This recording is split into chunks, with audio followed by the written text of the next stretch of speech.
now on to Steve. Steve, I was very fortunate to meet Steve through someone many of us know, Marsha Dasko, who comes here very often, lives out in California, and so Steve has visited with us, as some of you I'm sure will remember many times. But he's an independent researcher, theorist, and speaker on how the Sustainable International Development Movement can achieve the ultimate goal of a peaceful and prosperous world for all of us.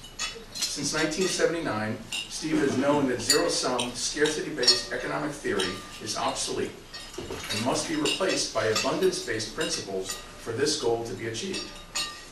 Steve's focus is on educating ordinary individuals and bringing them into the sustainable development process, knowing that the world's political leaders will not implement version 2.0 of our global socio-political economic system until the people demand it. Steve's civil engineering background enables him to understand the built environment side of human society, while his studies in the field of organizational development, corporate social responsibility, and politics enable him to understand the development challenges the world faces. Steve's work is based on the landmark research of systems theorists R. Buckminster Fuller, W. Edwards Deming, and Russell L. Ackoff. Steve has been a blogger for the Huffington Post since that site first launched in May of 2005. Ooh. And he's an incredible individual. He and I share many common interests, and I, like all of us, look forward to his presentation. I have to live up to that now. Thank you, Larry. And thank you, everyone, for being here. This is a very, very special day for me. I've been looking for a new home for my work. And so this is not just a presentation, it's an invitation. I'd like you to consider what I've been working on and the current state of the world as kind of like a coming together of time, opportunity, and potential partnership. I'm not going to make any assumptions, but I'm hoping that you will like what we've got here, here, enough to want to move forward in some kind of a dialogue on how we can work together. I want to again thank Larry for making this possible by proposing I speak to the board. My dear friend Marsha, who almost was here, but is in California. Sorry, thank you. My dear friend Marsha, who was almost here, but is in California, who made the connection, and I met her through the W. Edwards Deming community, but she is a Rotarian. I want to thank Andreas for helping coordinate all this, including wonderful tech support. We needed to get a new cable to make this connection work. And I want to thank the UN. And I understand this club, this chapter is unique for having the connection to the UN. But my connection dates back to when I was 7 years old. And I will talk about that in a moment. But without that, I wouldn't be anything close to what I am like now. But before I talk about myself, and I am going to talk about myself, and if you've seen the TED Talks, sometimes the TED Talk person gets a little personal. I feel compelled to get a little personal today with you as well, because there's more here than just the research I've done. There is a kind of a unusual life story. But before that, some what I call yin-yang warm-up questions, because I want this to be interactive. Not that everybody has to say something, but at least you'll all be thinking about it. I'd like to ask you, what do you think is a big problem that we face? Would somebody like to? Audrey? Lack of information. Lack of information? Like the fake news thing. The fake news thing. Oh, fascinating. Thank you. Yes? Genetic modification of heirloom seeds that farmers now have to buy their seed stock from large commercial entities, and they can't farm the way that they used to, so they are in a vicious cycle. Thank you. That's a big problem. All right, good. Oh, one more. Distraction by things that, even in the short run, hardly matter.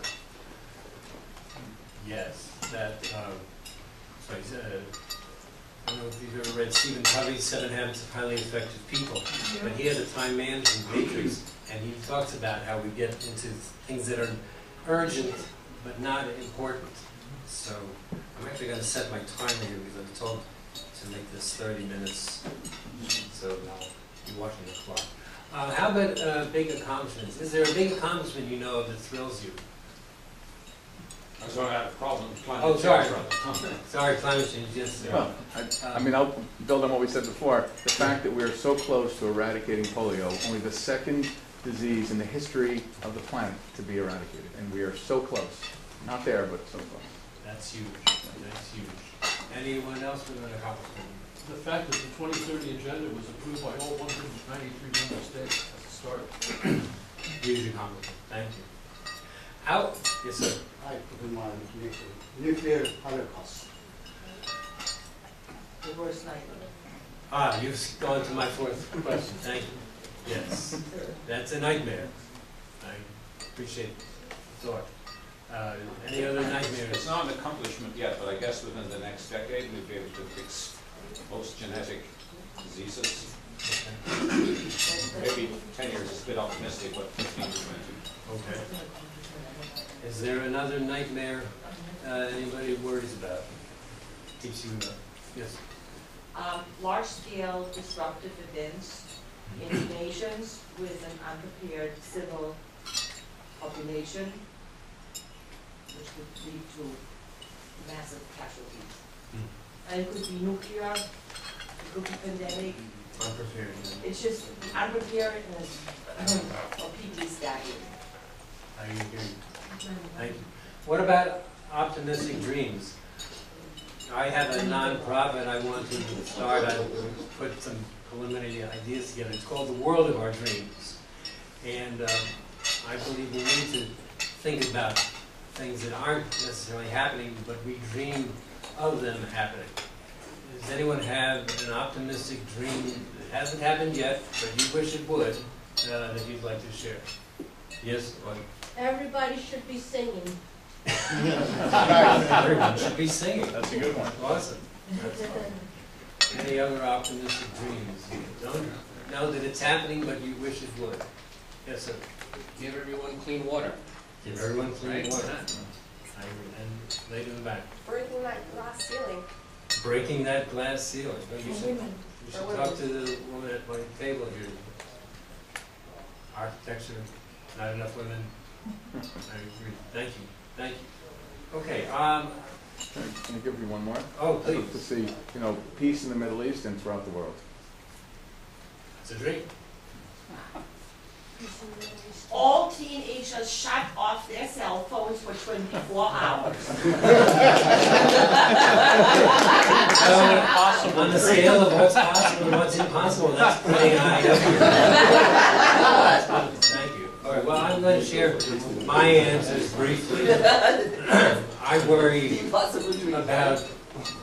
divided America and world. Again, the question of what's true and what's false. We have some cover stories like we're losing the internet to a culture of hate. There's a lot of pain and anguish and anger out there. But I'm very hopeful about that thought leaders are questioning things. I've begun to detect that some even know that new thinking is needed. I'll refer to an article on that later. But my worst nightmare is World War III, that the hate and fear will mushroom to a state where we are unable to control it. Yet it's not necessary. It's not necessary. But my dream, the dream I have here to share, is of a partnership between the UN and Hollywood that offers what I call an educational cure to this mental illness. And it is an illness. It's a lack of knowledge that's driving us crazy. And if we were to have the knowledge that I've been fortunate enough to learn, the craziness of constantly being at war would be not eliminated, but it would be balanced out by a new push for healing that isn't just religion-based, but it's also science-based and comes from knowing that it's actually possible. So let's look at quickly what I'd like to have happen. I want to describe my place in all of this. It's a rather special place. We all have, there's some wonderful people who have some wonderful life stories. My life story related to peace. Why I believe systems thinking is a breakthrough approach the world has been looking for, and explore this potential for us all to relate possibly in a formal way to create an educational effort to bring all this to the populace. Here's my personal, as well as societal quest. It starts with, after World War II, people were a little crazy. My parents got married after they had only known each other for 2 weeks. They were not the best match.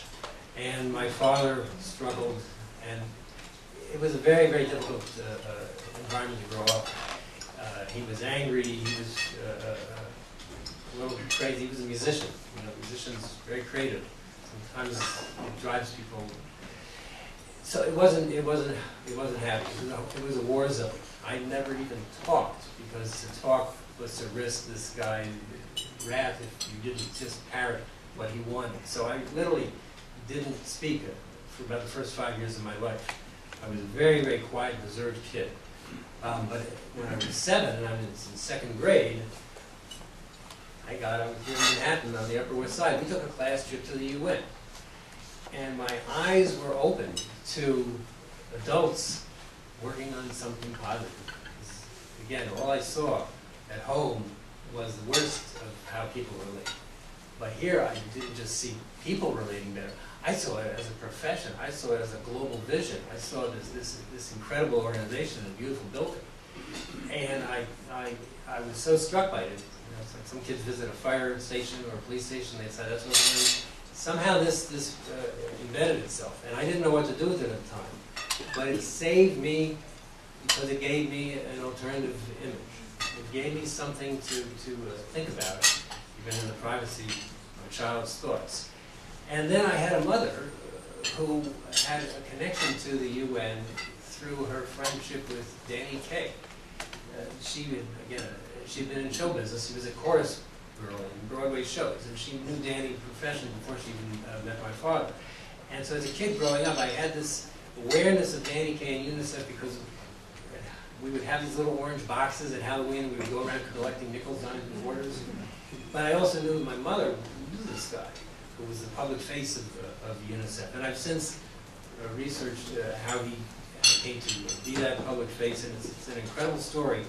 Apparently the very first celebrity, was like 1953, to take on a world cause. And God bless him, and the example he set. But then I also was observing the world, and I was a child at the time of the Apollo space program. I was also a child at the time of Star Trek. Star Trek is celebrating 50 years last September.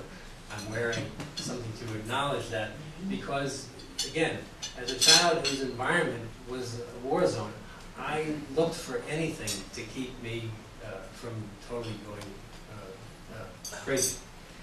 I'm a little crazy anyway, but I'm not as crazy as I otherwise would have been, thanks to the fact that society was up to something big, and that the entertainment industry was showing us where society could actually go if we all got our act together and committed ourselves to a human mission of exploring new worlds and boldly going where no one had gone before. So I come to this challenge of world peace from a very early age of questioning and searching, and I would just always ask myself, things can be better, right? There's got to be a better way. And so this adventure continued into adulthood. I got an engineering degree. I wound up working at the Army Corps of Engineers, where one day an architect, out of the blue, says, I think you'd like to read this book. It's called Operating Manual for Spaceship Earth by Buckminster Fuller. My first thought was, what kind of a name is Buckminster Fuller? My second thought was operating manual and the concept that humanity was given this planet by the universe, by God, by your choice of how we got this. But we weren't given a book of instructions. We just had to figure it all out on our own. And what we did at the beginning, caveman days, becoming a real culture, we made an assumption that there wasn't enough. And we based our whole societal future on that principle. This is what Bucky explained in Operating Name. That scarcity was a misinterpretation of reality because we weren't told. We just kind of fumbled our way along. And then other things, I don't want to take up a lot of time. When we have a little more time together at some point, I can give you a lot more information. But there's amazing information out there that just crossed my path. Harvard figuring out how people can negotiate and have both sides win. I actually met Buckminster Fuller after he did one of his last presentations in 1983. An amazing historian, a British historian, presented the history of humanity in the day the universe changed. Incredible learning about how big changes have happened. And this is a big change that I'm presenting here, and it's something that, because of that show, I was able to almost witness as recreated history, how big changes have happened. This is what we do as a culture. We change things. I mentioned Stephen Covey. W. Edwards Deming came across into my life in the early 90s, and John Denver and his Winstar Foundation, teaching people about the future as only an entertainer can do by bringing people together. And then the President's Council on Sustainable Development, which Bill Clinton set up after the first UN conference on the environment in 1992. Very, very underreported effort, nationwide plan to shift America as a country into a sustainable development footing. Tremendous resource. But these three pioneers are really at the core of my work. Russ Akoff actually kind of adopted me for 10 years. He was my friend and mentor. W. Edwards Deming actually answered my letters. This was a hugely famous man from the Guru. But if you wrote to him, he would write back. And Buckminster Fuller again, who said, you never change things by fighting the existing reality. Change something, build a new model that makes the existing model obsolete. That's core innovation. You don't go to war against what doesn't work. You build something that will work, and you show it to people, and then they come to you from what they thought was the only option. There's a book called Blue Ocean Strategy, very big in the business book for about the last 10, 15 years, which uses that principle. But Bucky was there first. And so here's what the three of them essentially taught me. That we have a world where most of us in school learn to solve problems by analysis. You have a problem, you break it up into its component parts, you find the parts that are broken, you fix the broken part, and everything's going to work. It's like when your car gets a flat tire, you fix the flat tire so your car will work again. The only problem with that model is that it doesn't allow for things to be improved by changing the ultimate design. In other words, if a car is going to get a flat tire, it'll get another flat tire if it runs over another nail. And then if it runs over another nail, it'll get another. The design of the car is prone to flat tires. So what these gentlemen taught was that if you really want things to improve, you look at the overall design, you find what principles were used, and you find if there's a principle that is causing these problems to occur, and it's like the flaw in the design. I mean, if we have puncture-proof tires, which actually I think we do, you can have cars that won't get flats. But in the case of society, if you have a design that is, as I mentioned earlier, based on a principle of scarcity, and you set everything up with a win-lose dynamic, you're going to constantly be having problems. You're not going to be able to rid yourself of that dynamic. We have to look at the design. We have to see if maybe there's something about how we organize ourselves that is causing these problems, is the root cause. So that's what I got, in essence, from Bucky, Russ, and Dr. Deming. And here's Bucky talking about it. This is Mark Hopkins from around the world as Bucky. Now almost 90, Bucky Fuller is a cult figure to some. He's been called the Earth's friendly genius, while many folks have never heard of him. He has one of the longest entries in Who's Who, listing him as architect, writer, poet, mathematician, inventor, artist, and more. He coined the phrase spaceship Earth, but his purpose has never been seeking fortune or fame. The world isn't working for everybody. Why isn't it? Because they're trying to solve all the world problems with politics. And politics is based on very good policy. How do you cope with the fundamental inadequacy of life support on our planet? All the Greek model of all economics is nowhere near enough to go around. This is completely ignorant of what you can do with modern technology. But we have the option now to make it take care of all humanity, the highest standard anybody's ever known. The whole game is being able to see our whole Earth at once. The beautiful map without a distortion of relative shape and size of clouds as a basic background. There's one world island and one world ocean. And on that, we're then able to show where all the different resources are. Have to show where all the people are. Have to show where all the possible artifacts are that might be developed. At a recent World Games session at U.S. International University in San Diego, one of the World Game players knew well how small and fragile the world can look. Buzz Aldrin, the astronaut from the first moon landing. We have the technology available to give everyone on Earth the highest standard of living in history, or we can destroy ourselves. At the end of the session, thousands of red chips are scattered over the map. One chip for each nuclear bomb in the world today. Buckminster Fuller has proved his point.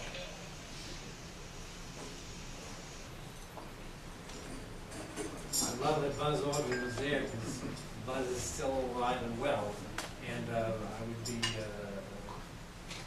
thrilled if we could somehow reach out to him and bring that experience back into the conversation that he has with the public. I'm a little concerned about the time, sorry.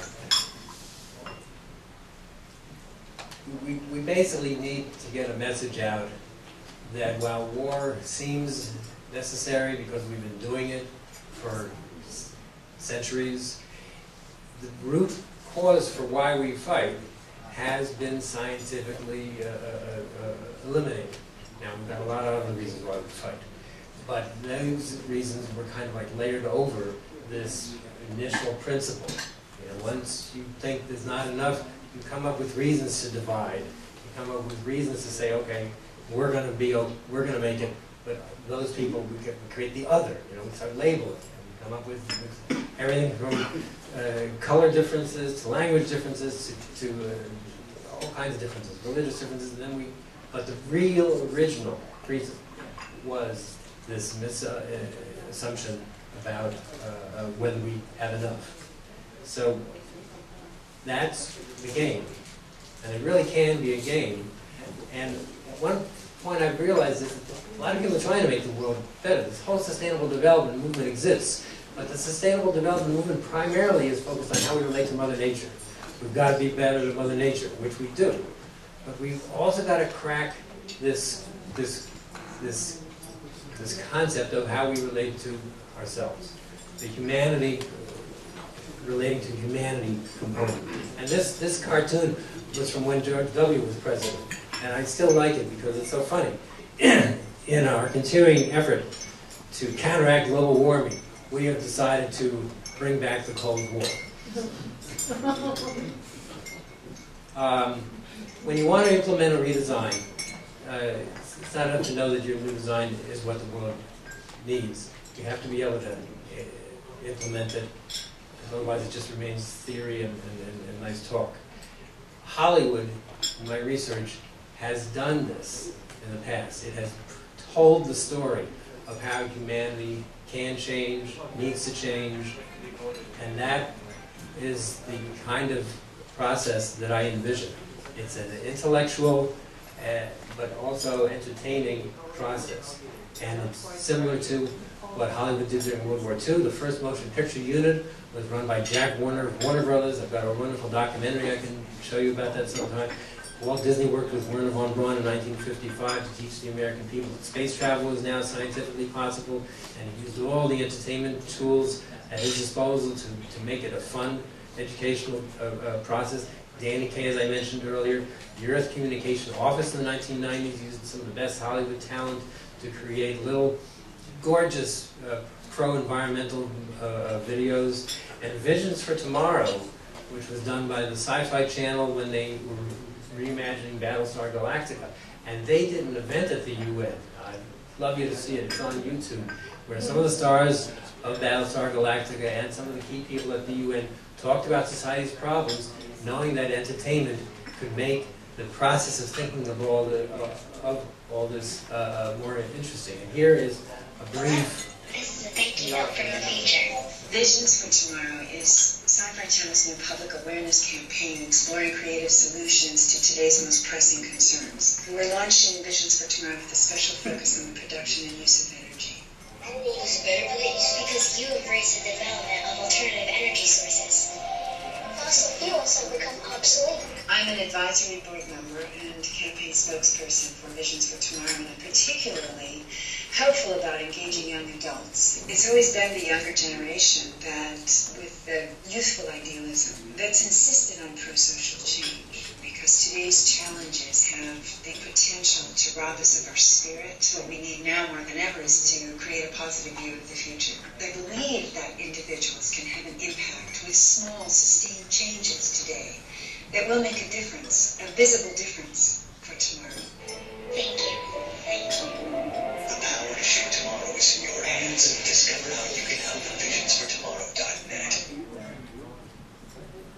It was only about so years ago, and it's a wonderful model because it's about hope. It's not just about stopping bad things. It's not just about stopping the worst of climate change. It's about giving people hope, and especially the young. So I've had a lot of previous attempts. I'm not going to go into them in detail because I'm concerned again about the time here. But I've been doing this since the early 90s when I got out of government and discovered Dr. Deming, and then my marriage ended, and then my mother died. It was like, whoa, let's rethink what our life is about. And since I didn't have any children to be concerned with, I just dove into this. And I kept looking for partners. I kept looking for ways to connect. I was with the UN Global Compact for 12 years. But I was kind of like this outlier because I was talking in ways that they weren't comfortable with. The USA network at the Global Compact doesn't really act like a team. They act like a bunch of individuals who get together every now and then. And so when I said to them, you're the US, go to Hollywood. They were like, well, why would the Ford Motor Company go to Hollywood? They thought it was a bunch of individuals. But this is in the past. We can make the case. And if we have the UN with us, we have a huge leverage point for working with Hollywood thanks to their history. Again, a lot of other things. I was interviewed by William Shatner, Captain Kirk, Bill Clinton. I've actually met and tried to get into the Clinton Global Initiative to revive the President's Council on Sustainable Development. But they were like, you got $1 million? They're used to dealing with wealthier folk than me. But we now have the UN's new initiative. I don't want to sidestep the fact that the UN is trying to think boldly, but their paragraph on world peace is talking about symptoms. They haven't addressed the root cause issue that Buckminster Fuller spoke about. And it's not their fault because, as Dr. Deming once said, how can they know? If you haven't learned the theory, you're not going to know to use it. This theory of systems thinking is one of the best kept secrets in America or the world, and despite the efforts of Fuller and Deming and Akoff and others, it hasn't cracked through the public consciousness. They never had, for example, a Danny Kaye to talk about this kind of way of problem solving, this fundamental design-based thinking. So we have a chance here. I call it serious play for serious times, because in order to make this happen, I believe it has to be fun. It can't just be, oh, this is, we've got learn something new. We've got to make the learning process fun. Remember how delighted Walter Cronkite was in reporting on the space program. I'd like journalism to be delighted to have something to report on that is positive. And there's an event happening with an NYU journalism professor where I hope to make some connections there. So we can boldly go to a world peace that is based on healing humanity's relationship to Mother Earth, as well as its relationship to itself. What I call entertaining education will help us eliminate this untruth virus. And I used a virus in an essay I wrote around 2010 in the Huffington Post. But I also was delighted to, in a way, that you, as Rotary, dealing with polio, you know that a world with a disease is a world that is suffering. And you've done this incredible job of eliminating that one disease almost completely. And I believe that project makes the notion of Rotary eliminating this intellectual disease a wonderful fit.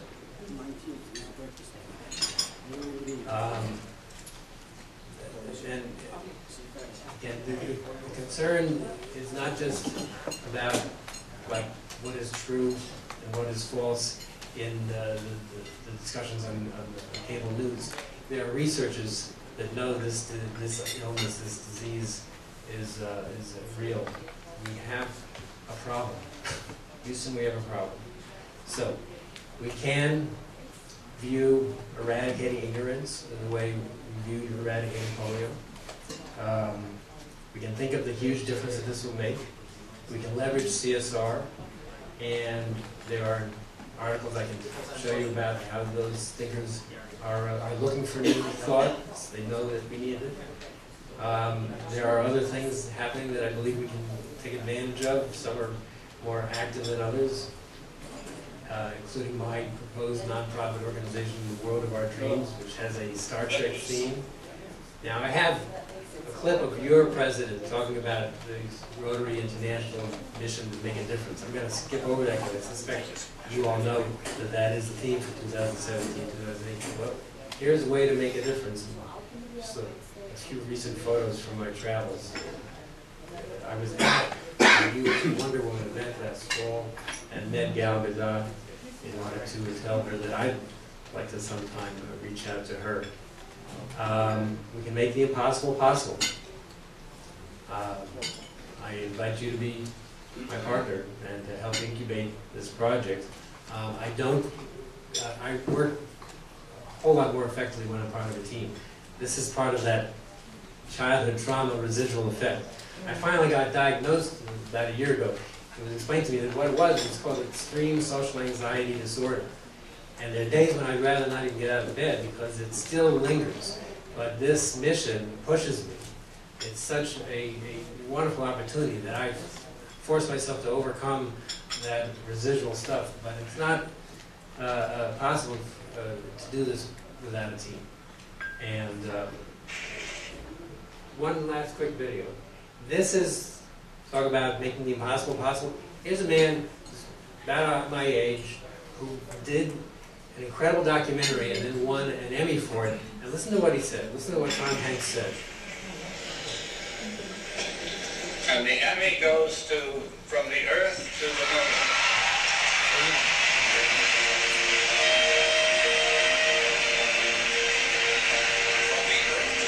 Has received a total of 17 Emmy nominations this year. Speaking for From the Earth to the Moon is executive producer Tom Hanks.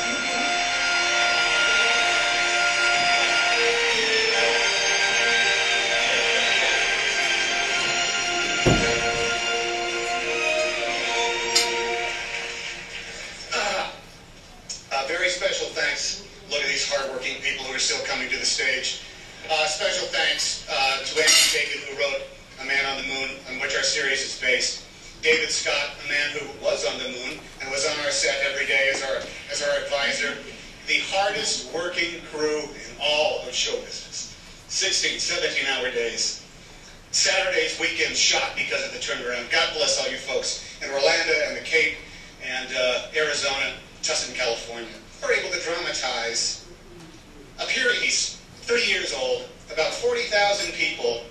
State of the Union, working towards one common goal and achieving the impossible. Something so impossible it was considered madness to consider it for thousands upon thousands of years.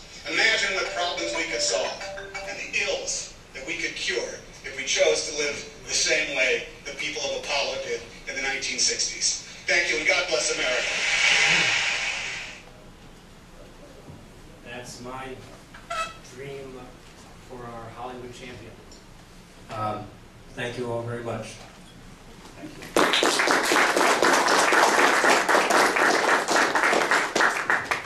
Thank you very much for the most eye-opening presentation. This is not very typical. We didn't have such a presentation in our club. Much needed. It's an honor. It's a little something for you to remember us by. Thank you. It's been a pleasure. Thank you very much. Thank you. Thank you for having me. Absolutely.